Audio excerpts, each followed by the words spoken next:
Isang pinagpala, masaya at masaganang araw po sa ating lahat. Dadako po ulit tayo sa pag-aaral ng salita ng Panginoon na matatagpuan po natin sa Book of Amos chapter 4 na pinamagatan ko pong RIR before you RIP. Rear before you reap. So all of us, alam natin ang salitang RIP or rest in peace. Ang pagkakaalam ng halos lahat na ang pagpanaw ay katapusan ng lahat ng paghihirap. So totoo nga ba ito? At lahat nga ba ay magkakaroon ng kapayapaan sa kabilang buhay? Ang sagot sa unang tanong is yes. Totoo nga na ang kamatayan ay magdudulot ng kapayapaan, katapusan ng paghihirap. Ngunit, pero datapwat? Para kanino nga ba ito? Yung second question, ngunit ang kapayapaan at kapahingahan ay hindi para sa lahat. Ito ay nakalaan lamang para sa mga anak ng Diyos na sumusunod, nagmamahal, nagtitiwala at nananampalataya sa Kanya. Sa banal, matuwid at makapangyarihang Diyos Ama, Diyos Anak at Diyos Espiritu Santo. May kapayapaan, kagalakan, kapahingahan para sa kanila. Pero sa mga taong hindi tumutupad sa kalooban niya, pagkatapos ng kamatayan sa katawang lupa, simula naman ito ng mas matinding dusa, pighati, hirap at sakit na hindi matatapos. Walang katapusang pagdurusa kasama ang mga kampon ng kadiliman sa mabahong lugar at sobrang init. So ito po yung impyerno, burning forever in hell. So sabi po sa Amos 4 Chapter 4 verse 6, Ako ang nagpadala sa inyo ng tagutom sa lahat ng inyong mga lungsod at bayan, pero hindi pa rin kayo nanumbalik sa akin. Ako ang Panginoon ang nagsasabi nito. Sa verse 8, dahil sa panghihina, pasuray-suray kayo naghahanap ng maiinom, paripat-lipat kayo sa mga bayan sa paghahanap ng tubig, pero walang makuhang sapat, pero hindi pa rin kayo nanumbalik sa akin. Ako ang Panginoon ang nagsabi nito.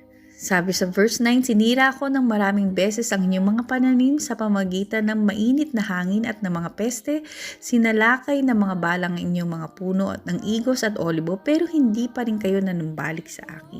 Sabi sa verse 10, pinadalhan ko rin kayo ng mga salot katulad na ipinadala ko sa Ehipto noon, pinapatay ko ang inyong mga binata sa digmana at pinabihag ang inyong mga kabayo.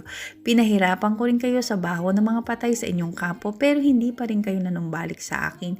Ako ang Panginoon ang nagsabi nito. Sa 4:11, nilipol ko ang iba sa inyo katulad ng ginawa ko sa Sodom at Gomora, at ang ilan sa inyo na nakaligtas ay parang panggatong na inagaw sa apoy, pero hindi pa rin kayo nanumbalik sa akin.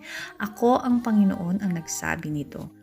So ano po ang matututunan natin sa chapter na ito? May kailangan nga po tayong gawin bago tayo ma-rest in peace. Ito ang RIR, means return in repentance. So number 1 is return. God is always waiting for us na manumbalik sa Kanya. Ayaw niya na isa man sa isang mga anak niya ay mapalayo sa Kanya. Lagi siyang gumagawa ng kaparaanan sa buhay natin para bumalik tayo sa Kanya. At dito po sa Amos 4, yung mga disaster, hindi pagpatak ng ulan, salot, tagutom, mga kahirapan na naranasan nila ay paraan na ginagamit ng Diyos para ma-realize nila, maalala nila na may nag-iisang Diyos na nakakakita sa lahat ng mga ginagawa nila, sa lahat ng mga ginagawa natin, na siyang nagdidisiplina at nagtutuwid sa bawat isa sa atin, na dapat nating tawagin, kausapin, sambahin, purihin, pasalamatan, paglingkuran sa lahat ng oras. Siya ay matuwid at makatarungan. He will not let anyone go unpunished sa mga kasalanan na ginawa nila. And God uses punishment to draw us to Him. So pangalawa po is yung repentance or pagbabalik. So magkapatid po ang return and repentance. Ano ba ang kaibahan nila? Ang pagbabalik dapat 180 degrees ang ikot. Pagtalikod sa maling daan, tungo sa tamang daan na dapat tahakin. Hindi dapat 45 degrees or 90 degrees dahil ito po yung lihis na landas. Ang pagbabago naman, dapat 360 degrees ang ikot, kompletong pagbabago. Walang ititira sa dating makasalanan na pamumuhay at dapat hindi natin sila pinagbabaliktad. Kung ang pagbabalik ay 300 degrees na ikot, babalik ka lang sa maling daan na tinahak mo nung una. At kung ang pagbabago naman ay 180 degrees ang ikot or 90 degrees or 45 degrees, hindi complete, may titira ka pang 180 na makasalanang bahagi sa buhay mo ay hindi yung katanggap-tanggap sa Panginoon. Dapat 100% pure. Dapat i-goal po natin sa buhay natin yung purity para maging katanggap-tanggap po tayo sa Panginoon. At pangatlo na dapat po natin gawin is to stay. Nagbalik ka na, nagbago ka na. Then, kailangan magstay ka sa presence ni God. Stay sa tamang lugar na tinahak mo.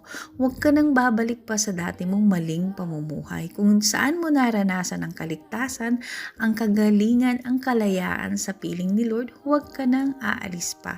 Tuloy-tuloy lang tayo kumapit sa Panginoon, mas lalong lumapit sa Kanya. Dahil ang bawat lumalapit sa Kanya ay nasusumpungan siya.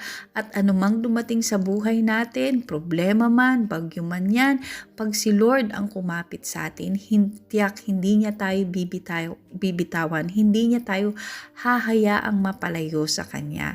So, dapat po, before we rest in peace, we return in repentance and we stay sa presence ni God.